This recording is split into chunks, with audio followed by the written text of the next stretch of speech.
یہ آج کل ایک بڑا سلسلہ چل گیا، ایک تو منہ مبارک کا، آپ صلی اللہ علیہ وسلم کی داڑھی کا بال، آپ کے سر کے بال، اور مزید اس طرح کی چیزیں لوگ لے کے گھوم رہے ہیں، زیارتیں کروا رہے ہیں۔ میں یہ نہیں کہہ رہا کہ غلط ہیں، لیکن لوگوں کو کیسے یہ پتہ چلے کہ ہاں یہ بالکل سند یافتہ ہیں اور یہ بالکل حقیقت ہے؟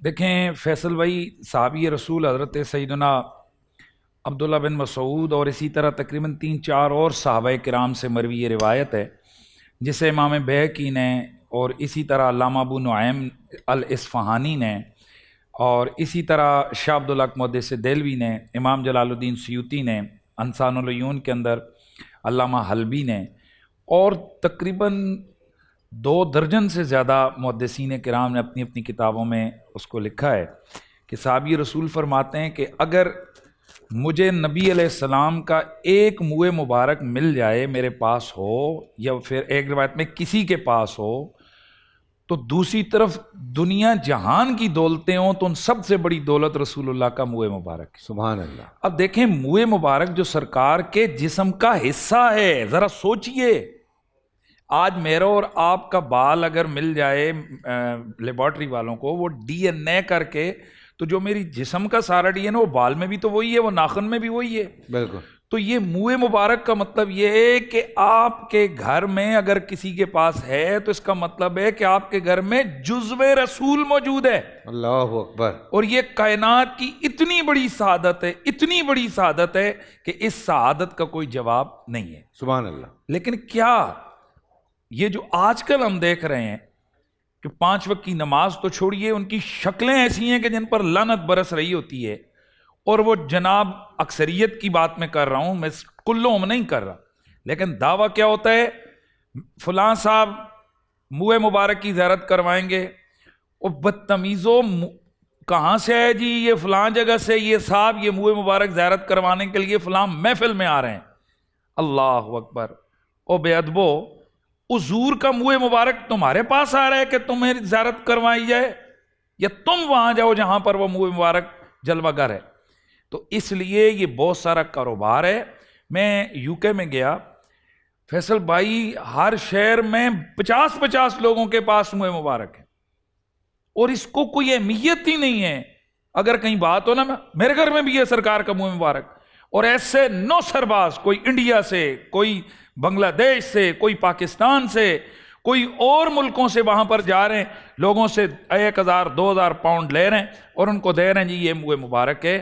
میں سمجھتا ہوں کہ جس بال کا جو حقیقت میں حضور کا نہ ہو اور اسے حضور کا بال بتانا، حضور نے فرمایا نا کہ جو بات میں نے نہیں کہی ہے اگر اس کی نسبت کوئی میری طرف کرے گا تو فَلْيَتَبَوَّأْ مَقْعَدَهُ مِنَ النَّارِ، یعنی ایک قول کی اضافت حضور کی طرف کر دی تو وہ حضور نے فرمایا وہ اپنا ٹھکانہ جہنم بنائے۔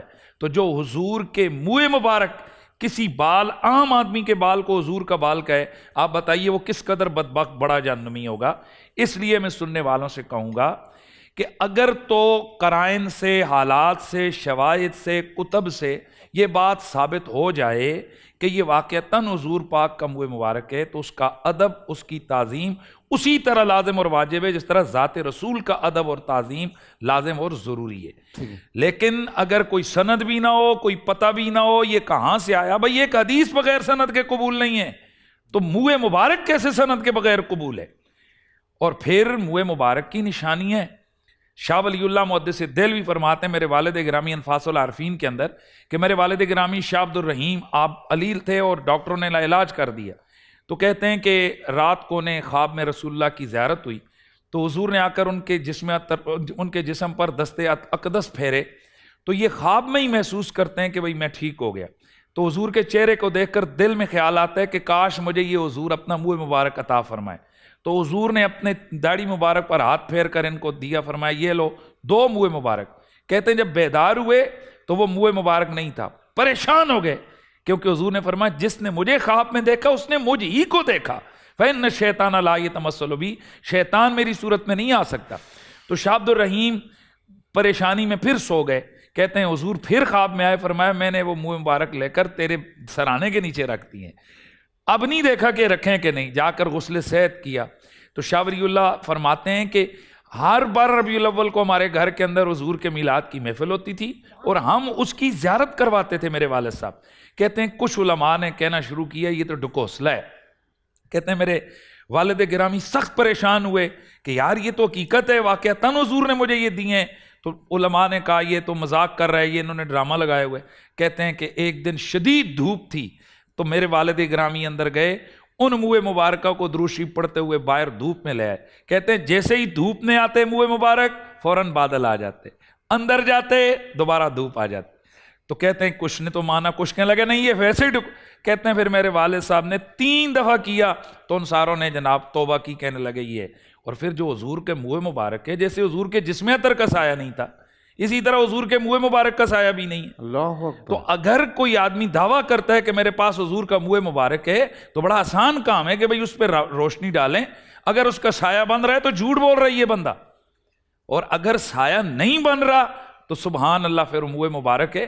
ہمارے راول پنڈی میں اسی طرح ایک بندہ ایک محفل میں لے کر گیا تو میں نے اس کو پہلے تو میں نے اس کی شکل دیکھی, نماز کا وقت ہوا, نماز کوئی نہیں, اس کے جسم سے بدبو آ رہی ہے اور کہہ رہا جی میرے منہ مبارک کا میں نے زیارت کروانی ہے. تو میں نے اس کو کہا رک نہ, تو زیارت بعد میں کرنا ذرا. میں نے بڑے آداب سے میں نے کہا سرکار کے منہ مبارک اگر تیرا کہنا ہے تو میں ان کا وہی کرتا ہوں کہ حضور کے جسم اطہر کا تو سایہ نہیں تھا, بلکہ جسم اطہر پہ کپڑا لگ جائے کپڑے کا سایہ بھی نہیں ہوتا تھا, امامے کا سایہ بھی نہیں بنتا تھا. تو اس کو قریب لانا ذرا میں دیکھتا ہوں. تو وہ کہنے لگا نہیں اس کے اوپر عطر لگی ہوئی ہے, لہذا عطر کی وجہ سے اور تیل لگنے کی وجہ سے اس کا سایہ بنے گا. میں نے کہا دیکھو اس آدمی کی بدبختی. تو اس لیے میں سننے والوں سے کہوں گا جن لوگوں کو کسی دھوکے باز نے دھوکا کر کے وہ بال دے کر ان کو منہ مبارک سے نسبت دے دی ہے, برائے مہربانی وہ اس چیز کی احتیاط کریں, وہ خیال کریں کہ یہ کیا ہو رہا ہے. ہم ذرا دیکھیں کہ ہم کس چیز کی طرف یہ ہمارا معاملہ ہو رہا ہے. تو اس کی حوصلہ شکنی ہونی چاہیے. میں سننے والوں سے بھی کہوں گا کہ جہاں شہرت نہیں ہے منہ مبارک کی, آپ لوگ جاتے ہو جا کر 100 روپیہ 500 روپیہ 1000 روپیہ پھینکتے ہو, روتے ہو, کہتے ہو اے ہوئے ہم نے زیارت کر لی, رش لگاتے ہو. یہ نوسر بازوں کا طریقہ ہے, وہ پیسے بٹورنے کے لیے تو یہ سارا کر رہے. اس لیے اس چیز سے آپ احتیاط فرمائیں. جی پورا سال انتظار تھا مجھے اس رمضان میں, 30 دن 6 ٹیمز 12 کنٹیسٹنٹس کیش کا پاؤں. اب گیم وہ ہوگا جسے آپ کا نہیں ہوگا, جس نے جو کرنا تھا کر لیا. لاکھوں عوام کو دینے کا ذمہ ہم نے ہے سر. شور گونجے گا ہر گلی نکڑ اور دکان. رمضان لیگ بنے گی آپ کی پہچان. نعرہ لگے گا تو پارا چڑھے گا. گیم شو ایسے چلے گا رمضان لیگ روزانہ شام 7 بجے صرف بول انٹرٹینمنٹ پر. بول انٹرٹینمنٹ کے شوز دیکھنے کے لیے ہمارے چینل کو سبسکرائب کریں اور بیل آئیکن پر کلک کرنا نہ بھولیں.